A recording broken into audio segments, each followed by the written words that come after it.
So last time इस slide पे इस स्लाइड से पहले खत्म किया था. So ये जो next question है, this was related to Bender visual motor Gestalt test. Bender visual motor Gestalt test. Now Bender Gestalt test भी इसको कहते हैं और Bender visual motor Gestalt test भी बोलते हैं. आमतौर पे BGT का लफ्ज भी इस्तेमाल होता है Bender Gestalt test. So examining the question was what is BGT Bender Gestalt test and write short note on it. So for considering the short note, I'm just presenting this one. The Bender-Gestalt test is an individually administered pencil and paper test used to make a diagnosis of brain injury. Again, so important thing is, one, it is a paper pencil test. Two, it is indication for brain injury. So it is usually administered to people where we suspect brain injury. There are 9 geometric figures drawn in black. These figures are presented to the examinee one at a time. Then the examinee is asked to copy the figure on a blank sheet of paper. Examinees are allowed to erase but cannot use any mechanical aids such as rulers. So the test is very simple. There are actually geometric figures like triangle, rectangle, hexagonal, things like that. Those figures are presented to the examinee.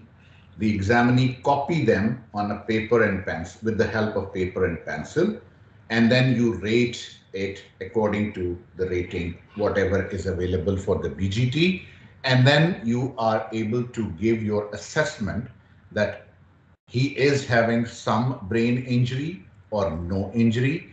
So praxias,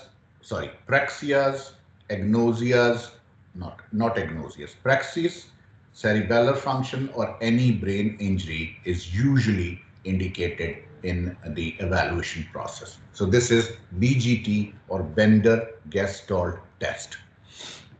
The next question was, this is again a common question. It comes in every second paper in IMM. What is CBT? What are the basic concepts of CBT? What are the indications for CBT? And what exactly you do in CBT? So I have responded to various questions at various points. So this is the first one. What is CBT and what are the basic principles? So CBT means cognitive behavior therapy. So it is a combination of two therapies. One is cognitive therapy and the other is the behavior therapy. So cognitive behavior therapy, and it is utilized to change the perceptions of an individual. CBT, cognitive behavior therapy, addresses the behaviors. What we do affects how we think and feel. So if I pick up the phone, this will affect the way I start thinking about it. So, okay, I have to pick up the phone to check any new messages. So the thoughts and the behaviors. So this is basically linked. Emotions. If I open up the message, I will see a text message, say from any one of you, and you will say, hi, I may be excited, I may be depressed, I may be sad. So it affects the emotions. What we feel affects how we think and act. And because of that emotional state, I will start thinking furthermore. What we think affects how we feel. So the thoughts, behaviors, and emotions are all interlinked, and CBT addresses them. So CBT helps in your thinking process, the behaviors, and your emotional outcome. This is the basic theme for CBT. So when the question comes, what is CBT? So CBT is a cognitive behavior therapy, right? It is devised to address the thoughts, behaviors, and emotions. It is considered that whatever we think affects the behaviors. which in turn affects the emotional outcome, and the emotional outcome leads to further thinking processes. And CBT used to help is utilized to help this triad. So the thoughts, emotions, and the behaviors are linked to each other. So core belief, I'm just a failure at a school. Underlying assumption, even if I try my hardest, I will likely not to do well. And then there is an automatic thought, I'm going to fail another test. And if you are stuck in this triad, then you are having a negative feeling about it, and it continues for a longer period of time, leading to multiple problems, including other emotional and behavior and psychiatric morbidities. CBT is having lots of, again, strategies. We will talk about them as well soon in other questions. And it is utilized for various indications. We will talk about them as well soon, right? Any questions so far? No question? Good. Sir मैंने पूछना था कि आपने पहले भी जो questions answer किए बहुत सारे फिगर्स यूज किए हैं पेपर अटेम्प्ट करते हुए इस तरह से हमें भी मतलब प्रेजेंटेशन पे इसी तरह से फोकस करना चाहिए या थ्योरेटिकली लिखना ज्यादा बेहतर है? नहीं बेटा, बात ये कि मैं तो तुम्हें पढ़ा रहा हूँ ना, तो मैं फिगर्स से इसलिए पढ़ा रहा हूँ so that it will be easier for you to understand. Exam में if you make a figure, it will give you an added point because then you are able to clarify the things more appropriately. Like for example, this, sorry, आगे चला गया. For example, this figure on the right side, I don't know which side of yours it is, like CBT in the middle, thoughts, behaviors, and emotions. So if you make a figure on a piece of paper like this, CBT changing perception, disperceptions, thoughts, behaviors, emotions, behaviors like this, emotions like this, thoughts like this, and then you write one sheet of paper describing it, what I have described to you, enough. So what I said to you is that you have to write a minimum of 2 sheets to express your answer. So the question should be addressed. If you draw only the figure, you may miss some of the points that I am describing. So I won't encourage you to just rely on the figures only. You write, and if you feel that your expression can be enhanced with the figure, definitely it will give you an added advantage. But if you draw a figure and you don't write, then probably it will be a disadvantage. So remember to use both. Either just writing is fine, writing and the figure, okay, but only the figures, no. This is just for me to teach you, not for you to reproduce it as it is in the exam. समझ आ गई? जी sir, thank you. Good. Okay, आगे चलते हैं. So the next question was, what is modeling, right? And integral behavioral model.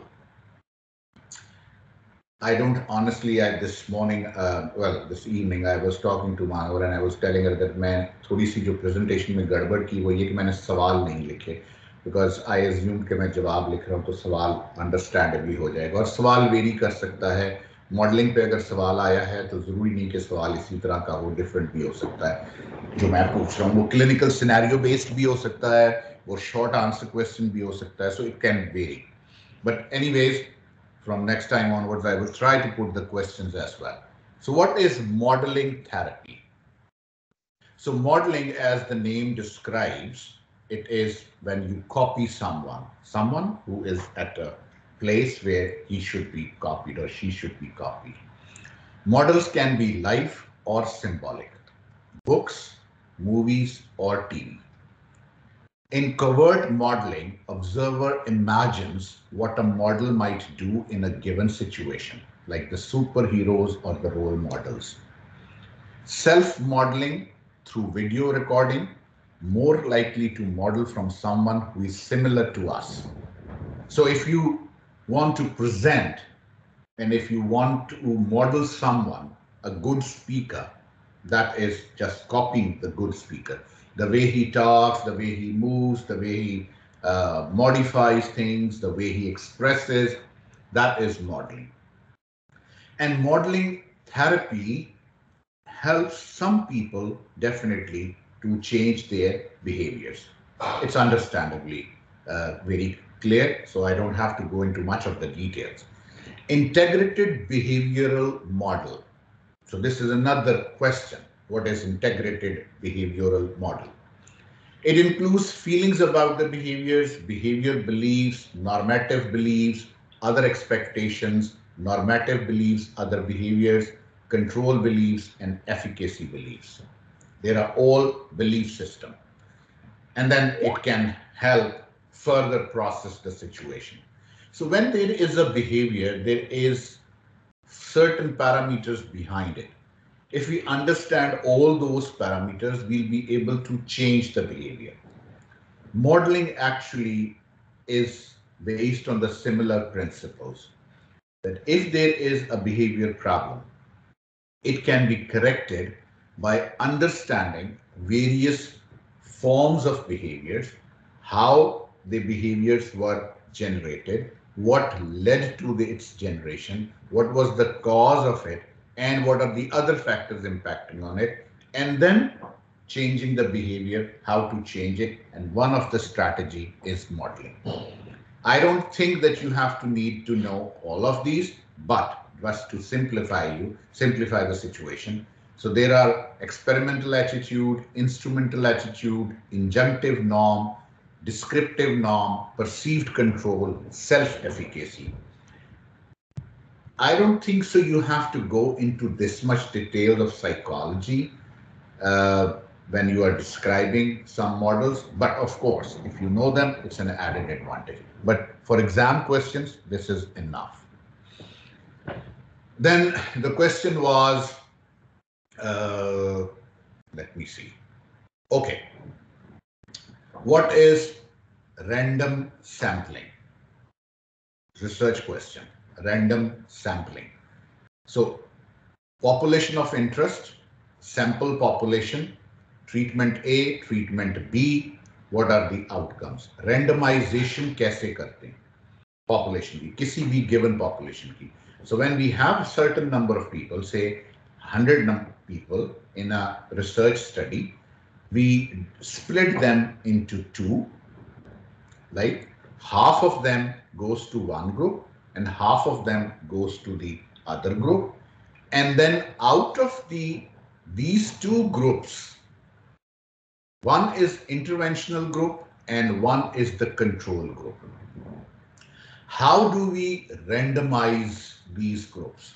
Again, जैसे मैंने stratified sampling में बताया था कि you make groups of 3 groups of people and choose every third from first group, every second from the second group, and every fourth from the third group. This is stratified sample. Randomization is again one of the process in research methodology where you don't know which person have the likelihood of getting the medication. That is randomization.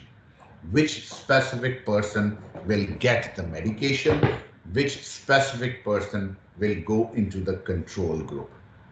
So when you are blind to it, this is randomization. So randomization means every person has an equal possibility of involving into the research study or a control group, but you don't have to specify it. So maybe every population is split into two groups by random lots. So every third person goes to group A, every second person goes to group 2. Every first person, half of them will go to group A and half of them go to group B.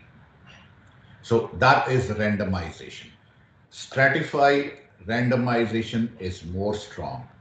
The most strong sampling methodology is double-blind, placebo-controlled, stratified random sampling.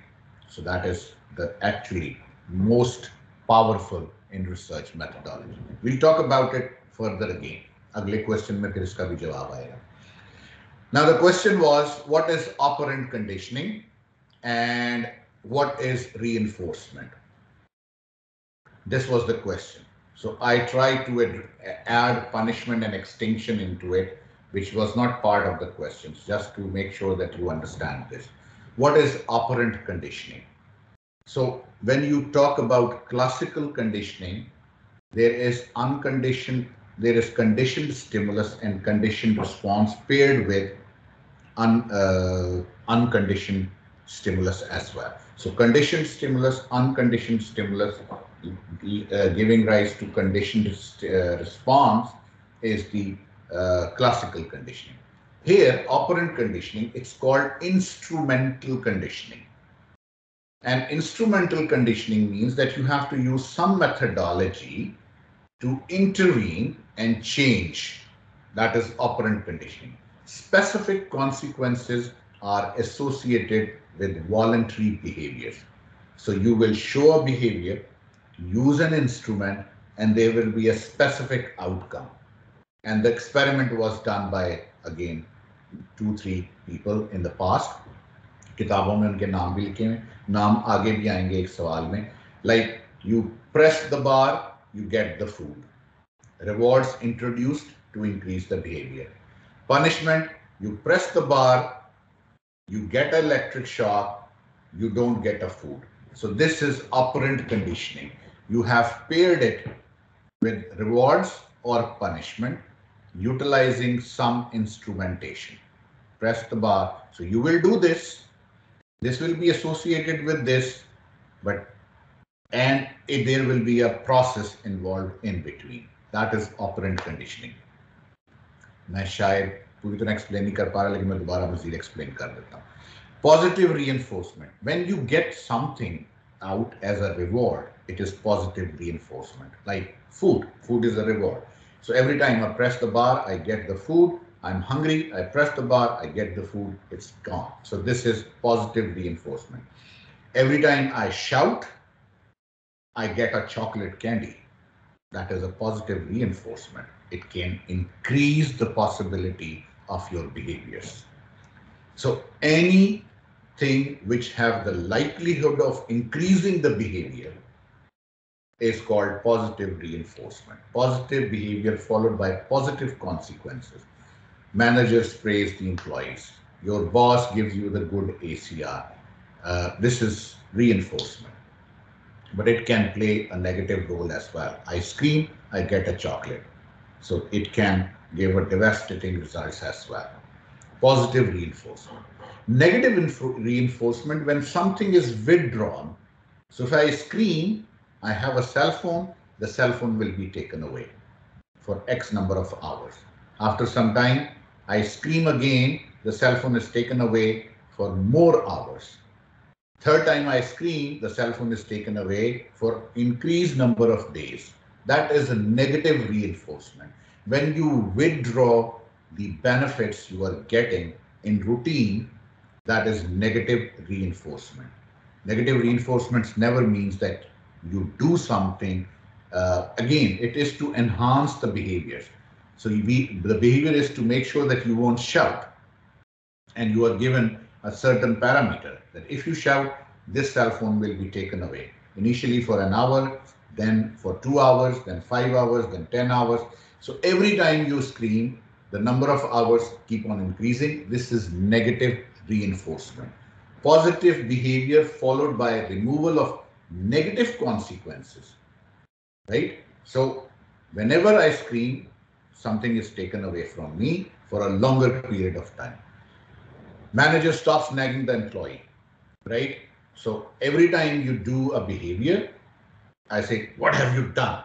Bloody fool, right? This is a negative behavior. This is negative reinforcement as well. So every time you do a bad behavior, then you get the positive thing, whatever existing thing is removed, it is negative reinforcement. Or again, if you show a good behavior, then the negative things in your life are removed. Like आपकी lunch break 1 घंटे की होती है, आप अच्छा काम करेंगे, आपकी लंच ब्रेक 1.5 घंटे की हो जाएगी, ये पॉजिटिव रीइंफोर्समेंट है। आपकी लंच ब्रेक 1 घंटे की होती है, आप बुरा काम करेंगे, आपकी लंच ब्रेक आधे घंटे की हो जाएगी, ये नेगेटिव रीइंफोर्समेंट है। Punishment, when you again do a corporal punishment, फेंटा लगाना। जैसे हम छोटे होते थे तो हम गलत काम करते थे तो वो हमारे टीचर उस वक्त स्टिक से पिटाई होती थी, फेंटी लगती थी, that is punishment. Negative behaviors followed by negative consequences and extinction. Negative behavior followed by removal of positive consequences.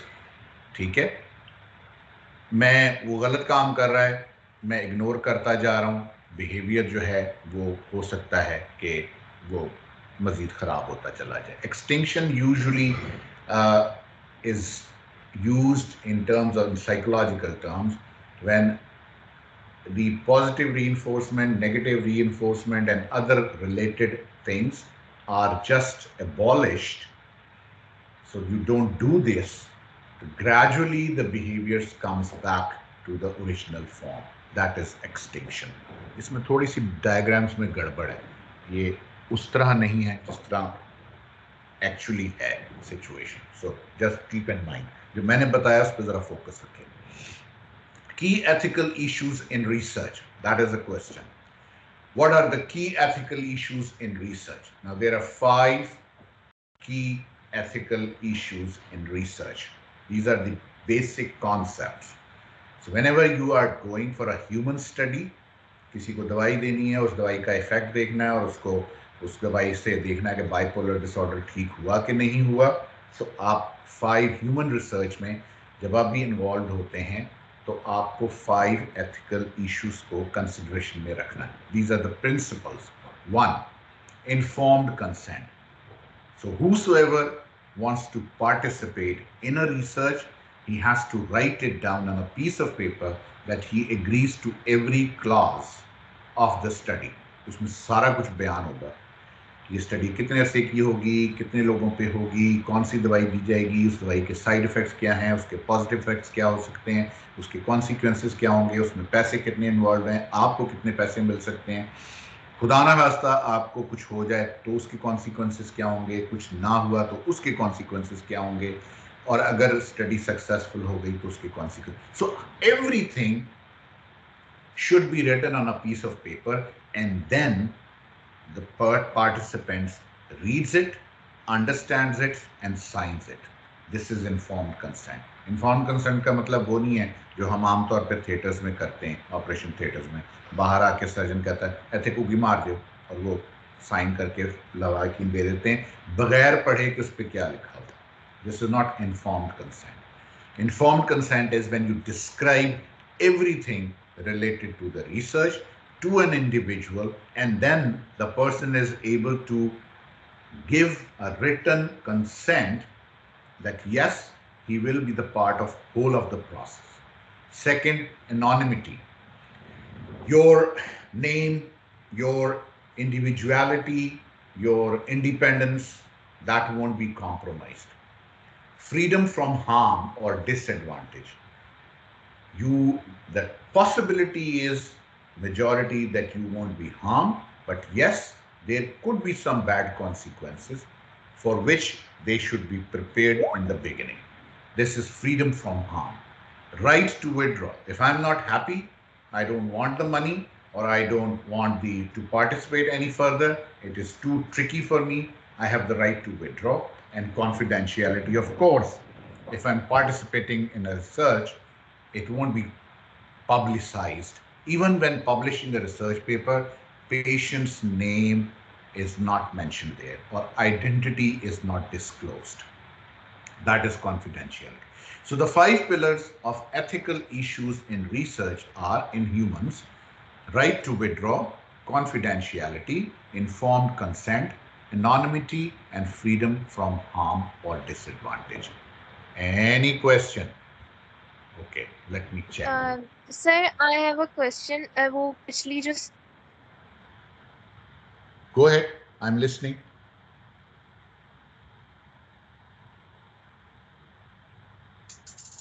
Sorry. आपकी आवाज गायब होगी. Anybody knew what she was saying?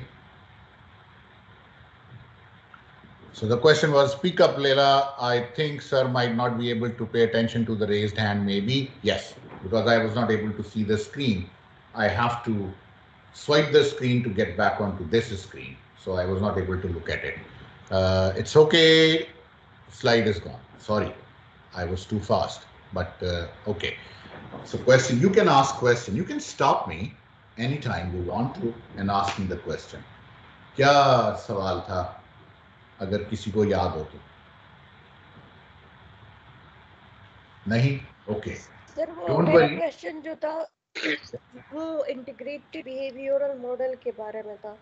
तो सर वो मॉडल बहुत मुश्किल था, तो आई वाज आस्किंग कि हमें ये सारा मॉडल ये नहीं सीखना होगा मैंने कि आपको कुछ उसके दौरान भी बता स्पेसिफिक दिया है था. जो सीखना होगा. नहीं, मैंने आपको उसके दौरान भी बता दिया था कि you are not suppose to know that. मेरा नहीं ख्याल कि एग्जाम में इतनी डेप्थ में क्वेश्चन आएगा IMM.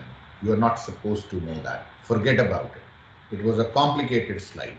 जो मैंने बताया बस उस पे फोकस रखें. उस पूरी स्लाइड को याद करने की जरूरत नहीं है. Okay? Right sir, thank you. Good. Thank you sir. ये सभी वीरानियां इसके जुदा होने से थी. आंख धुंधलाई हुई थी, शहर धुंधलाया न था. सैकड़ों तूफान लफ्जों में दबे थे जेरे लब. एक पत्थर था खामोशी का जो हटता न था. अगेन आगे चलते हैं. I won't describe it. Okay, there was another question in the question paper, IMM question paper. Who was the first psychiatrist who gave rise to the term schizophrenia and gave the basic concept of schizophrenia, whose diagnostic criteria is still utilized in ICD-10? This was a strange question for me.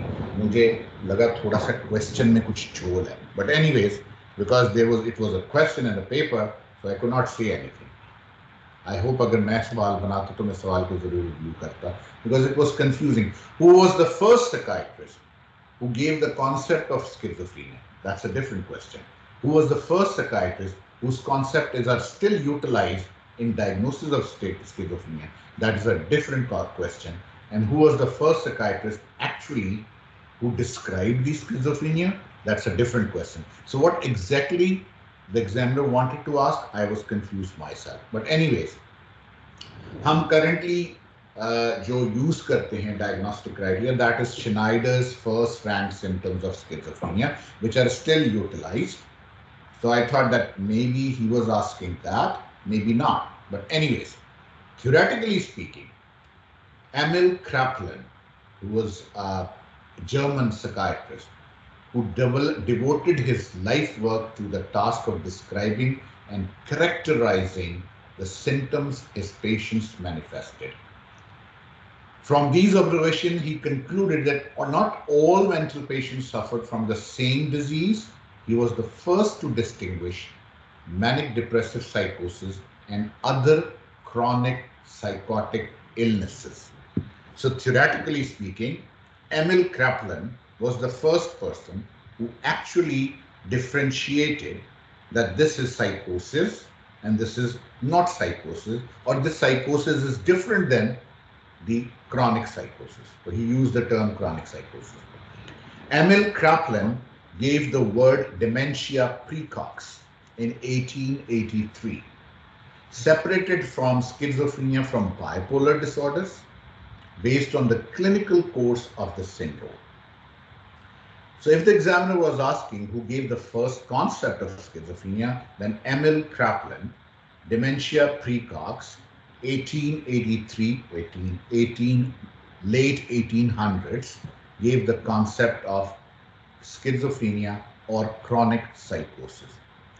But then Eugene Bleuler gave the word schizophrenia in 1909, genetic splitting of the mind between thought and emotions.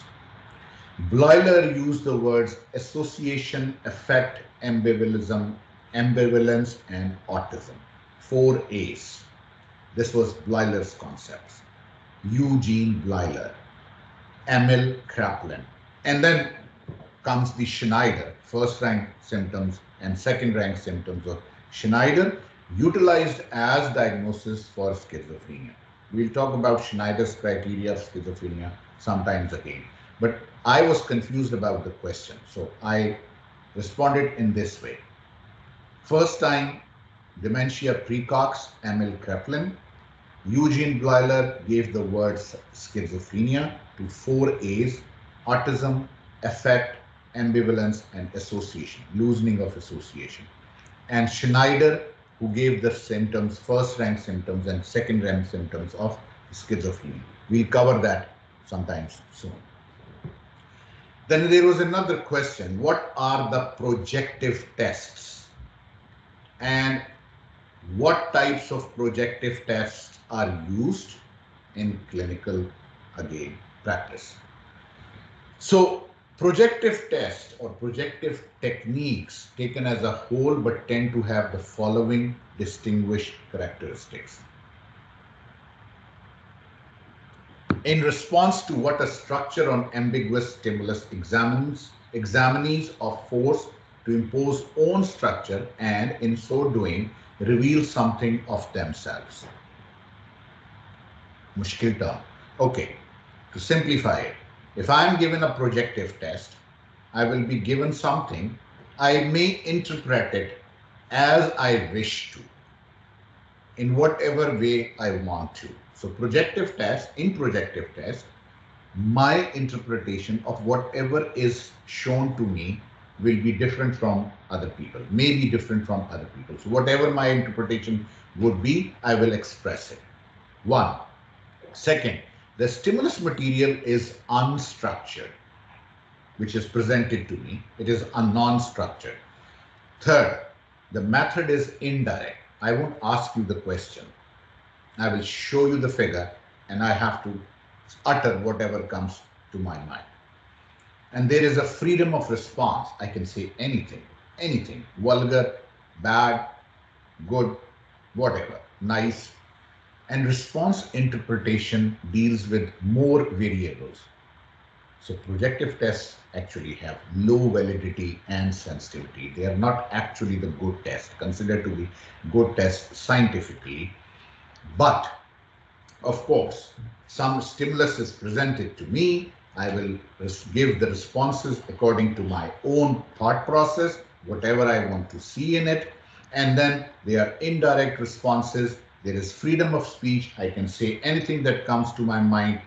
And those responses are interpreted by the person who is presenting the stimulus. These are the projective tests. So types of projective tests: completion, sentences or stories. That is, again, usually in a clinical practice, old time, not the new time. Previously it was asked, the abstract thinking. If you are walking on the street, you find an envelope, what will you do about it?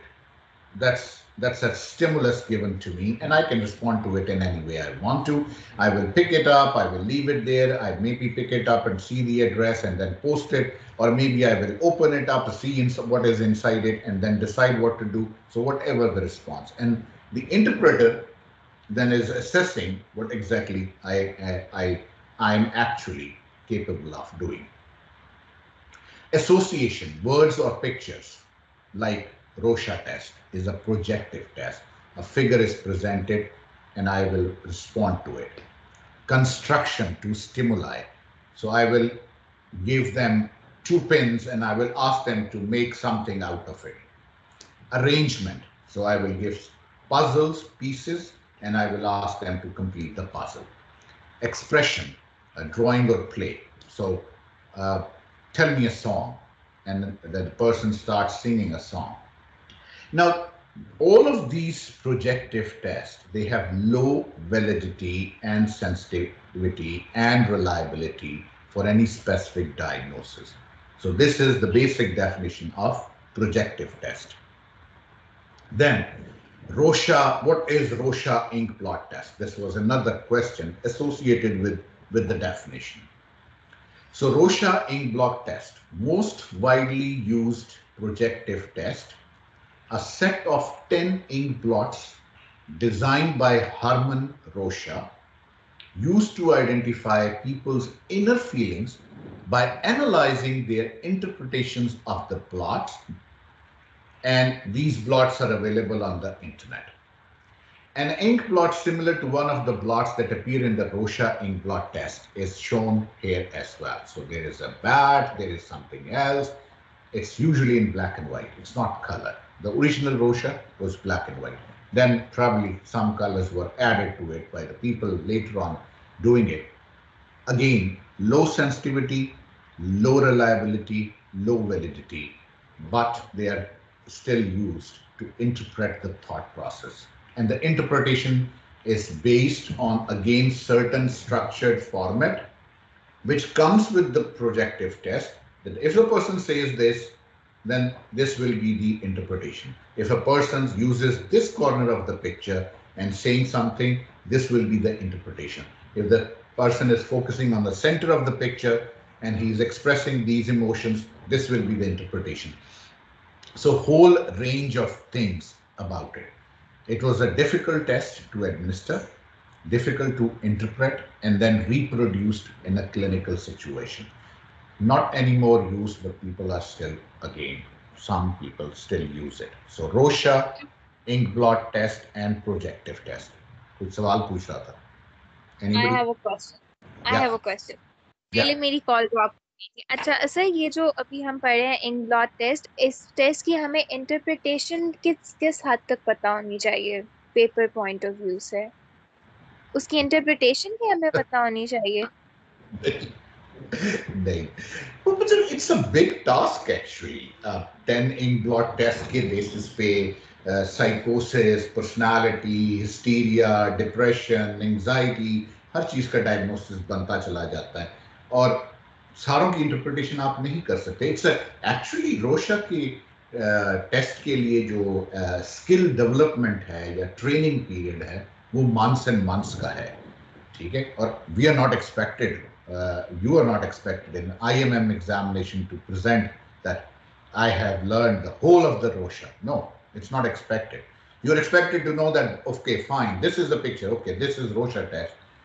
Rocha test is a projective test. The projective test, there are various forms of expressions at various corners of the picture and various interpretations are made. They have low reliability, validity, and sensitivity. Clinical interpretation is usually very variable. Lots of training is required. That Herman Rocha developed, and there are 10 ink blots. That's enough to attempt a question. Got it? Okay. Good. Okay. चलें आगे. Okay. Then again, coming back, मैंने CBT की बात की थी. The behavioral model. What is behavior therapy techniques? What techniques are used in behavior therapies? This was the question. मुझे exact precise words नहीं याद सवाल के, लेकिन सवाल कुछ इसी किस्म का था कि what techniques we used in behavior therapy. As I mentioned to you earlier, that the behaviors, thoughts, and emotions are connected to each other in CBT model. And we always believe that whatever is coming to our mind, it is exhibited as a form of a behavior. So these behaviors can be modified or changed. So what techniques do we use? One technique used is positive reinforcement. Second technique is timeout. Third, response cost. Fourth, token economy. Now, token economy is the concept which is used in schizophrenia people to enhance their behaviors, positive behaviors, and to modify their behaviors as well. So, in behavior therapy, antecedents, behaviors, and the consequences leading to, again, a behavior change. So, in behavioral model and a behavioral therapy technique, antecedents, whatever was previously happening in the person's life, what you want, behaviors, and how I will be able to do it, that is a behavior, and consequences. If I'll do this, this will be the outcome. This is the consequences. And this is actually the behavior therapy basic concept. It is actually added up with the feedback. Okay, so if you'll do this, if you're thinking like this, you will do this, and this will be the consequences. You have to change this, and the behaviors will be changed, and the consequences will be positive. And we use positive reinforcement, timeout techniques, response cost, and token economy. Token economy पे अलहदा भी सवाल था, इसलिए थोड़ा सा इसके बारे में मजीद बता दूं. Combining reward and consequences. A child earns rewards and privileges when performing desired behaviors. She loses rewards and privileges as a result of unwanted behaviors. Right? So example, a child earns stars or points for completing assignments and loses stars for getting out of the seat. Child cashes in the sum of star at the end of the week for a prize. And in schizophrenia, the token economy concept is utilized to improve the behaviors related to it. And it works well. Okay. Again, research इसमें और question. Positive reinforcement में क्या फर्क है? किसमें? Sorry, फिर से पूछना. सर, पॉजिटिव रीइंफोर्समेंट और टोकन इकोनॉमी में, इन दोनों में क्या फर्क है? ओह, अच्छा. इसमें भी तो हम दोनों में रिवॉर्ड ही दे रहे हैं in response to a desired behaviour. बिल्कुल, बिल्कुल रिवॉर्ड दे रहे. Let me go back. Okay, आ गया.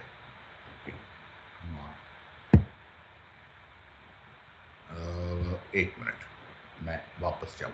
Okay, positive reinforcement, complimenting and providing rewards or privileges in response to desired behavior. Positive reinforcement में एक पैरामीटर इस्तेमाल हो रहा है कि हम उसको इनाम दे रहे हैं और बिहेवियर्स को इम्प्रूव कर रहे हैं. ठीक है.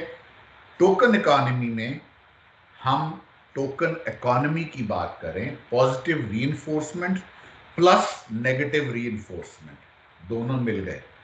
सो हम स्टार्स देते हैं अच्छे बिहेवियर पे और स्टार्स वापस ले लेते हैं बुरे बिहेवियर पे, और by the end of the week वो अपने स्टार्स कैलकुलेट करके इनाम ले जाता है. ये टोकन इकोनॉमी. उसमें और इसमें सिर्फ इतना सा फर्क है, वहां सिर्फ हम इनाम दे रहे हैं, यहाँ हम एक मेथडोलॉजी डिवाइस कर रहे हैं जिसके हिसाब से हम अच्छे बिहेवियर पे कुछ स्टार्स देते हैं या इनाम देते हैं, और बुरे बिहेवियर पे वो इनाम वापस ले लेते हैं, और by the end of the week उस इनाम के बेसिस पे मुझे वो चीज मिल जाती है जिसका मैं ख्वाहिशमंद हूं. Got it? Yes sir. Okay, otherwise बहुत ज्यादा फर्क नहीं है. ओके, क्वेश्चन रिलेटेड ही था जब मेरी कॉल ड्रॉप हो गई थी. मेरा क्वेश्चन ये था, जैसे आप कह रहे हैं हम इनाम वापस ले लेते हैं तो ये नेगेटिव रीइंफोर्समेंट है. या जब आप तब भी एग्जांपल दे रहे थे कि अगर हम जो है आपका ब्रेक आवर कम कर देते हैं. नहीं सॉरी, इनाम वापस ले लेते हैं, गलत लफ्ज यूज किया नेगेटिव रीइंफोर्समेंट के लिए. नेगेटिव रीइंफोर्समेंट में जो एग्जिस्टिंग आपके पैरामीटर्स हैं उनमें से कोई आप निकाल लेते हैं जिसका आपका फायदा हो रहा होता है. मसलन मुझे रोजाना 10 बजे बेगम चाय पिलाती है, ठीक है. सो अगर मैं बेगम पे शाउट करूंगा तो 10 बजे चाय नहीं मिलेगी. ये नेगेटिव रीइंफोर्समेंट. ये पनिशमेंट होगी ना, ये नेगेटिव रीइंफोर्समेंट तो ना होगी. नहीं, पनिशमेंट ये होगी कि 10 बजे मैं शाउट करता हूं तो छांटा पड़ेगा. तीनों का फर्क थोड़ा सा क्लियर कर लो. पनिशमेंट में बकायदा पनिशमेंट मिलती है, मतलब आप गलत परफॉर्म करते हैं आपको अंडा दे दिया जाता है. पॉजिटिव रीइंफोर्समेंट में आप अच्छा परफॉर्म करते हैं आपको कैंडी मिलती है. ये पॉजिटिव रीइंफोर्समेंट है. नेगेटिव रीइंफोर्समेंट में ये कि आप गंदा परफॉर्म करते हैं आपको फ्रंट सीट से उठा के बैक सीट पे बिठा दिया जाता है. ये नेगेटिव. अच्छा, रीइंफोर्समेंट का मेरा जो कॉन्सेप्ट है, रीइंफोर्समेंट में हमेशा आपका बिहेवियर एनहांस होगा. फॉर एग्जांपल अगर एक बच्चा है वो पेपर में पास होगा, उसको कैंडी मिलेगी तो ये पॉजिटिव रीइंफोर्समेंट है. अगर एक बच्चा है वो एग्जाम में पास होगा, उसकी माँ कोई नेगेटिव चीज उसकी जिंदगी से रिमूव कर लेगी जो वो डिसलाइक करता है, तो वो नेगेटिव रीइंफोर्समेंट होगी. यार देखो बात अगर इम्तिहान में वो पास हो गया तो बेचारे को नेगेटिव रीइंफोर्समेंट क्यों मिलेगी? नेगेटिव कोई रीइंफोर्समेंट आपको बता अनवांटेड देती हूँ। डिसलाइक चीज उसकी जिंदगी से रिमूव हो जाएगी। फॉर एग्जांपल अगर उसकी माँ से कोई काम कराती है तो उसकी माँ वो काम नहीं कराएगी। आप जो एग्जांपल दे रहे हैं कि आप एक दिस इज फाइन, सुबह आपकी चाय एग्जांपल रिमूव हो ठीक है, जाएगी तो वो एक पनिशमेंट ही मिनट होगी। एक मिनट, ये एग्जांपल ठीक है दूसरी वाली कि सपोजली मैं इम्तिहान देता हूँ, मैं इम्तिहान में पास हो जाता हूँ, सो माँ मुझसे रोटियां पकवाती थी, उस पास होने की खुशी में मुझसे रोटियां पकवानी बंद कर देती है। ये नेगेटिव रीइंफोर्समेंट है टू एनहांस द बिहेवियर के तुम इम्तिहान में पास होते रहो। पॉजिटिव मिसाल के तौर पे अगर ऐसा हो कि अगर मैं रोज़ रोटियां पकाता हूँ और इम्तिहान है और रोटियां पकाना एक तकलीफ की चीज़ है, तो माँ मेरी रोटियां पकाना बंद कर ले, क्योंकि वर्जिश चीज़ दे जाए और मेरा बिहेवियर पढ़ाई की तरफ ज़्यादा हो जाए, तो ये भी नेगेटिव रीइंफोर्समेंट होगी। यस एक मिनट, थोड़ा सा कंफ्यूज मत करें, ये कंफ्यूजिंग कॉन्सेप्ट है, लेकिन दोनों चीज़ों में, नेगेटिव रीइंफोर्समेंट में और पॉजिटिव रीइंफोर्समेंट में, दोनों में कॉन्सेप्ट ये है कि हम बिहेवियर को एनहांस कर रहे हैं, अच्छे बिहेवियर को एनहांस कर रहे हैं। ख्वाहिश ये है कि अच्छा बिहेवियर एनहांस हो। दोनों में पॉजिटिव रीइंफोर्समेंट में एक रिवॉर्ड है, नेगेटिव रीइंफोर्समेंट में एक रिवॉर्ड निकाल लेना है बिहेवियर एनहांस करने के लिए। सो नेगेटिव रीइंफोर्समेंट में मैं रोटियां रिवॉर्ड रोज नहीं खाता हूं, निकालना, कोई अनवांटेड चीज निकालनी है।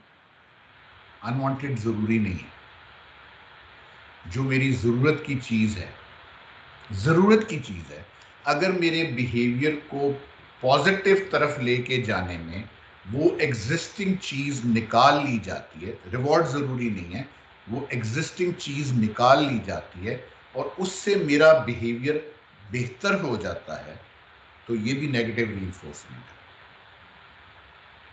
रोटियां पकाने वाली मिसाल मैंने जैसे आपको कही, मैं रोज रोटियां पकाता हूं, मैं इम्तिहान में पास हो जाता हूं, मेरी माँ मुझसे रोटियां पकवाना बंद कर देती है। सो वो मेरे रूटीन लाइफ का एक चीज थी जो मेरे लिए अनकंफर्टेबल थी, मुझे अच्छी नहीं लगती थी, और वो हटा दी गई इसलिए कि मैं इम्तिहान में पास हो गया। मींस मेरे इम्तिहान में पास होने को एनहांस करने की कोशिश की गई। Thank you sir. ठीक है, इसको कंफ्यूज मत करें। ये अनफॉर्चुनेटली गेम किताबों में जब आप इसको पढ़ते हैं तो इसके कॉन्सेप्ट्स में यही कंफ्यूजन होती है। थीम बेसिक ये है कि हम बिहेवियर्स को बेहतर करना चाहते हैं, खराब नहीं करना चाहते।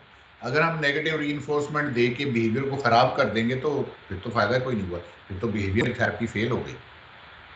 और बिहेवियर थेरेपी पॉजिटिव रीइंफोर्समेंट पे बेस ज्यादा करती है। इस पे मजीद फिर किसी वक्त भी बात कर लेंगे, don't worry about it. Okay, last slide, उसके बाद कल करेंगे। What is stratified random and what is simple random. अब ये सैम्पलिंग मेथड में मैंने पहले भी बताया था। स्ट्रैटिफाइड सैम्पलिंग की बात की कि हम एक पॉपुलेशन को ग्रुप्स में डिवाइड कर देते हैं, उन ग्रुप्स में से हम डाटा ले लेते हैं स्पेसिफिक लोगों का, इसको स्ट्रैटिफाइड बोलते हैं। रैंडम ये कि हर बंदे की possibility of including into the study is equal, कोई भी उसमें शामिल हो जाएगा जब हम सैंपल उठाएंगे, और किसी के भी चांसेस होंगे वो शामिल नहीं होगा, वो भी इक्वल होगा, इसको हम रैंडम बोल देते हैं। सिंपल रैंडम ये कि मैंने ऐसे ही उठा लिए 1 2 3 4 5 7 10, ये 25 लोगों में से ये 10 ले लो, ठीक है। स्ट्रैटिफाइड ये कि मैंने ग्रुप्स बना दिए, ठीक है, पिंक एक तरफ कर दिए, काले एक तरफ कर दिए, ब्लू एक तरफ कर दिए, ग्रीन एक तरफ कर दिए, और सब में से एक एक उठा लिए। और स्ट्रैटिफाइड रैंडम सैम्पलिंग में वो जो एक स्पेसिफिकली उठाया वो खास नंबर था, हर चौथा आदमी इसमें से उठा लो, ठीक है। ये स्ट्रैटिफाइड रैंडम सैम्पलिंग हो गई। सैम्पलिंग मेथड्स में प्रोबेबिलिटी सैम्पलिंग मेथड्स होते हैं और नॉन प्रोबेबिलिटी सैम्पलिंग मेथड्स होते हैं। ये भी इम्तिहान में क्वेश्चन आया, what are the probability sampling methods, what are non probability sampling methods. Probability sampling methods में stratified random, systemic sampling, cluster sampling और सिंपल रैंडम सैम्पलिंग, जो इधर मैंने बात की वो सारे शामिल हैं। नॉन प्रोबेबिलिटी सैम्पलिंग मेथड्स में कन्वीनियंट सैम्पलिंग जो आ रहा है रखी जाओ, जजमेंटल और पर्पसेस सैम्पलिंग मैं खास तौर पे सिर्फ 19 साल के लोगों को ही लूंगा, ठीक है, this is non probability sampling. Then snowball sampling, जैसे जैसे आगे जाएंगे बढ़ता जाएगा सैंपल, लगे रहो, दिस इज स्नोबॉल सैम्पलिंग। शुरू किया था 5 लोग, फिर हमने उसको 10 कर दिए, फिर हमें और मिल गए, हमने 20 कर दिए, हमें और मिल गए, हमने 100 कर दिए। ये स्नोबॉल सैम्पलिंग है, ग्रेजुअली नंबर बढ़ रहा है।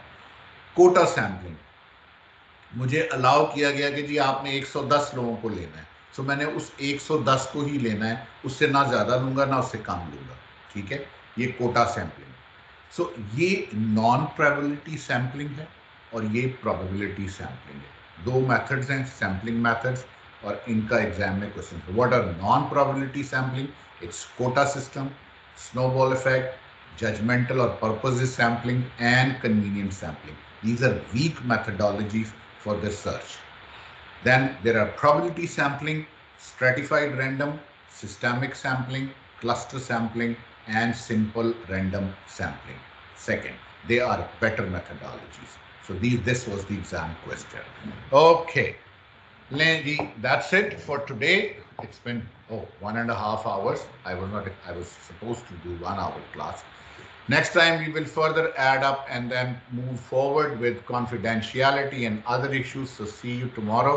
Hopefully, if there will be any change of plans, I will let you know. Anybody wants to ask any question?